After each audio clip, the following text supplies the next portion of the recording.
पाहत आहात आपल्या हक्काचं चॅनल, आपली बातमी, आपलं चॅनल वन भारत। लोकसभा सार्वत्रिक निवडणूक 2024 अंतर्गत 24 कल्याण लोकसभा मतदारसंघातील 142 कल्याण पूर्व विधानसभा मतदारसंघात आजही सहनिवडणूक निर्णय अधिकारी गोपीनाथ ठोंबरे आणि अतिरिक्त सहाय्यक निवडणूक निर्णय अधिकारी डॉक्टर स्वाती गोंगडे यांच्या मार्गदर्शनाखाली स्वीप पथकातील महापालिकेचे शिक्षणाधिकारी तथा नोडल अधिकारी विजय सरकटे यांच्या अधिपत्याखाली तिसगाव तिसाई बिल्डिंग, जरीमरी मंदिराजवळ सप्तगिरी टॉवर लोकग्राम, साई श्रद्धा टॉवर लोकग्राम, श्रीराम क्लासेस करपे बंगला, करपेवाडी, देवी दयाल टॉवर कोळसेवाडी, मच्छी मार्केट, FKB मिलिंदनगर, शिवाजीनगर, वालधुणी या परिसरात वासुदेवांमार्फत पथनाट्य करून मतदारांना मतदान करण्याबाबत आवाहन करण्यात आलं। सदर ठिकाणी मोठ्या प्रमाणात नागरिकांनी मतदार राजा जागा हो, लोकशाहीचा धागा हो, आम्ही मतदान करणार आणि तुम्ही पण मतदान करा अशा विविध प्रकारच्या घोषणा दिल्या।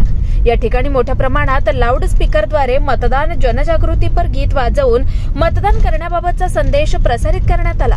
या समय स्वीप टीमचे कर्मचारी, स्टुडंट आयकॉन प्रणव देसाई, समाधान मोरे, विलास नंदनवार, सर्जेश वेलेकर, अजय खंडाळे, मीडिया टीमचे उमेश यमगर, निलेश चव्हाण आदी उपस्थित होते।